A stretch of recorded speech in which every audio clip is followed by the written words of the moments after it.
Yo te escuché decir alguna vez una frase que por ahí lo resume esto que estás comentando, que es de la ecología depende la economía, ¿no? No hay economía posible En sin... realidad son casi la misma cosa. Son la misma cosa. A ver, las dos palabras, ecología y economía, tienen la misma raíz, que es el eco latino, que deviene del oikos griego, que significa lugar para la vida.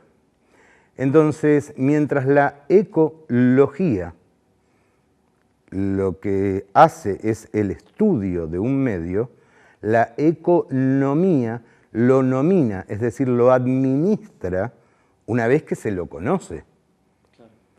Y lo que hemos venido haciendo de la revolución industrial hasta hoy es exactamente lo contrario. O sea, usamos el medio. Y después, cuando empezamos a tener problemas, vamos a ver si más o menos lo conocemos y a ver cómo es esto.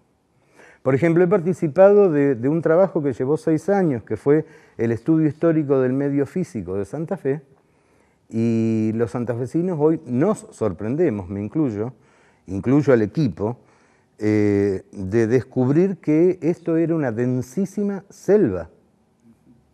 El conquistador jamás se preocupó en conocer esa selva. El que conocía la selva era el nativo, y el nativo vivía de ella, y tenía su economía en relación a ella. En cambio, el conquistador simplemente la usó, que es lo que hace nuestra cultura, que ahí hay otro punto interesante.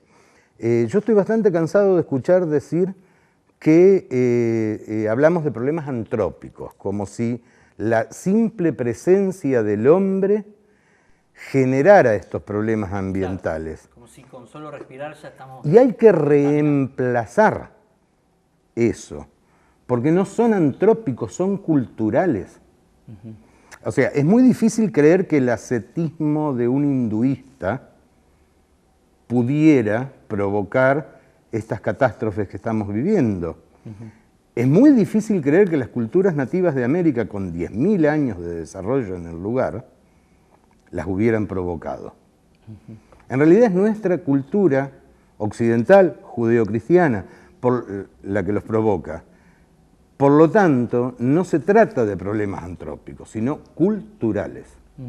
Y ya que hablas de este estudio que desarrollaron respecto de la región, el problema que tenemos en esta región, el mayor problema, ¿son los excedentes pluviales y de cursos de agua? ¿Cómo lo observas? A ver, en el contexto del cambio climático a nivel mundial, que tiene que ver con cambios de corrientes, acentuación de algunos fenómenos, esto del niño y la niña, la generación de algunos nuevos centros de alta presión en el Atlántico, etcétera, etcétera, a nuestra región, y esto podríamos decir el litoral fluvial argentino, es decir, Santa Fe, y mucho más, pero Santa Fe está incluida, le toca tropicalizarse. Y la gente suele malinterpretar esto de tropicalizarse porque se interpreta que la tropicalización es un aumento de la temperatura, y no es eso. En realidad es un achicamiento de la amplitud térmica. Esto significa menos frío en invierno y menos calor en verano, que además no se da en forma lineal. Hay un zigzag, una ida y vuelta, pero que va en aumento hacia la tropicalización.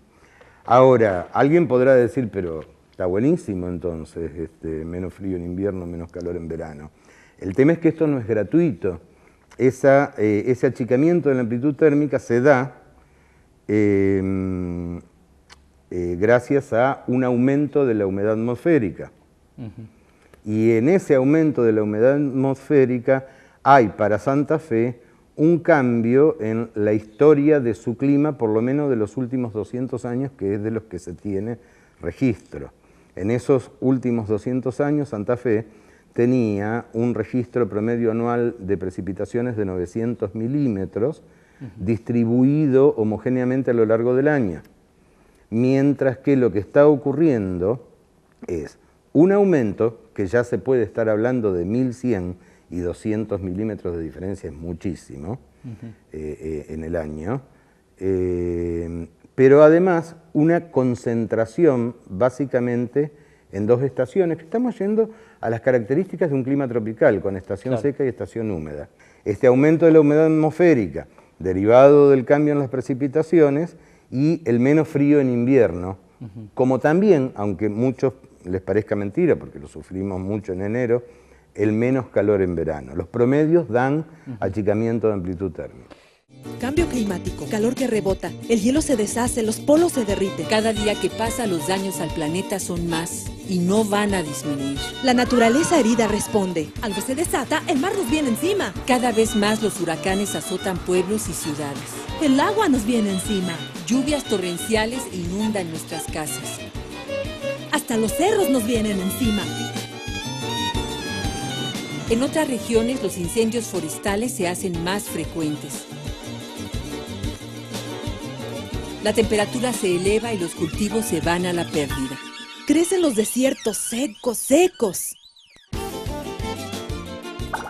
El agua, líquido vital, empobrece su cantidad. Ya no se puede perder una gota. Debe cuidarse con más atención y de manera urgente y consciente. Debemos reutilizarla y recuperarla de la lluvia. Hay que usar la indispensable, la fundamental, la mínima necesaria. 4 minutos son... Hábitos de ustedes, cosas que hagan a diario que contaminen. Séme sincera. Más de la basura. Otra cosa que contamine. ¿Qué haces con la basura? ¿Producís mucha basura? Mucha basura, muchos pañales. Ajá. ¿Qué puede ser? Botella de plástico. Sí. Y